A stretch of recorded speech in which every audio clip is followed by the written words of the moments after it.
மகாபாரதம் பாகம் 79. அரவானை களப்பலி கொடுத்தல்.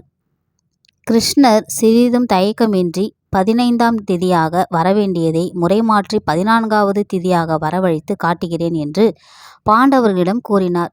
கிருஷ்ணர் கூறியபடி 14ஆம் திதியாகிய சதுர்த்தி அன்றே முனிவர்களும் பெரியோர்களும் அமாவாசை திதிக்குரிய ஹோமங்களை மந்திரங்களுடன் நடத்தினர்.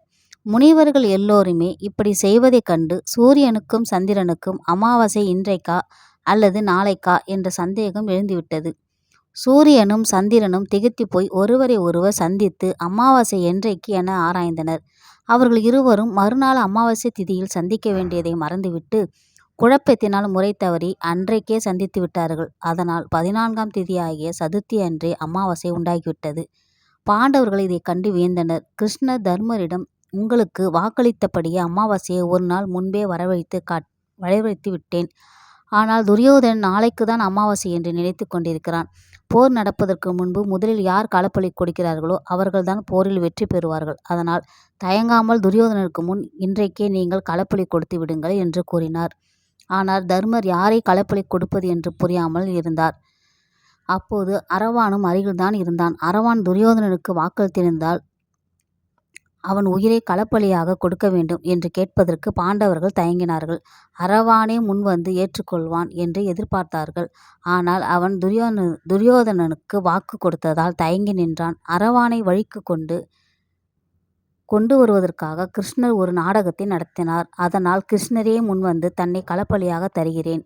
இந்த உடலை உங்கள் வெற்றிக்காக பலி கொடுப்பதற்கு நான் சிறிதும் தயங்கவில்லை. என்னை களப்பலி கொடுங்கள் என்று கூறினார். பாண்டவர்கள் அனைவரும் அதிர்ச்சி அடைந்தனர். பாண்டவர்கள் கிருஷ்ணரிடம், உங்களை பலி கொடுத்து எங்களுக்கு கிடைக்கும் என்றால் வெற்றியை விட நாங்கள் தோல்வி அடைந்தாலும் கவலை இல்லை. நீங்கள் எங்களுடன் இல்லாத போது எங்களுக்கு போர் எதற்கு? அரசாளும் உரிமையும் எங்களுக்கு வேண்டாம். நாங்கள் இப்போதே போர் எண்ணத்தை கைவிட்டு விடுகிறோம் என்று கூறினார்கள். கிருஷ்ணர் தனது மாய நாடகத்தை எண்ணி தனக்குள்ளேயே சிரித்து கொண்டார். அவரது நாடகம் எதிர்பார்த்த பலனை கொடுத்தது. கிருஷ்ணர் அரவானை பார்த்தபோது அவன் விழிகள் கண்ணீரால் நனைந்திருந்தது.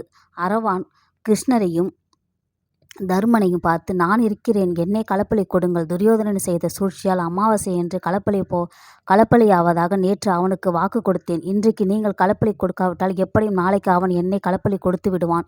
ஆனால் இன்றுதான் அமாவாசை என்று அவனுக்கு தெரியாது. நீங்கள் குறித்த நல்ல நேரம் தவறிவிடக்கூடாது. அவன் பலியாக்க வேண்டிய என் உடலை நீங்கள் பலியாக்கி கொள்ளுங்கள் என்று கூறினான். ஆனால் கிருஷ்ணர் மீண்டும் பாண்டவர்களுக்காக நானே பலியாகி விடுகிறேன். நீ துரியோதனுக்காக கொடுத்த வாக்கை காப்பாற்று என்று அரவானிடம் கூறினார். ஆனால் அரவான் கிருஷ்ணரிடம், நீங்கள் போருக்கு உறுதுணையாக இருந்து பாண்டவர்களுக்கு அனைத்து உதவியும் செய்து வெற்றி பெற வழிகாட்டுங்கள்.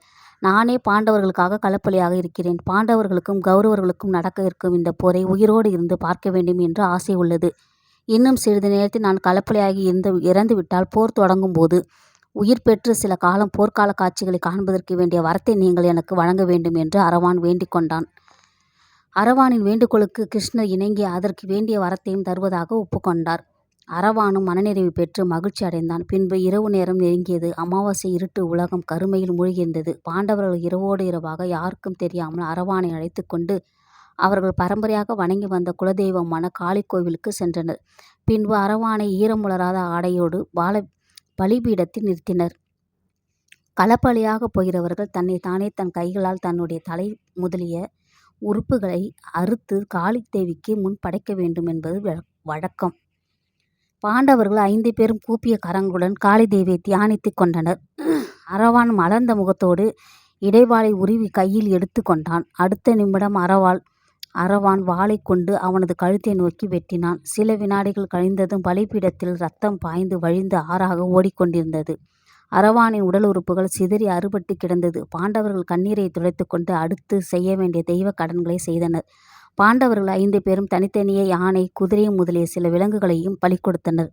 பிறகு காளி தேவியிடம் போரில் வெற்றி பெற வேண்டும் என்று வேண்டிக் கொண்டு கோவிலிருந்து புறப்பட்டு சென்றனர்.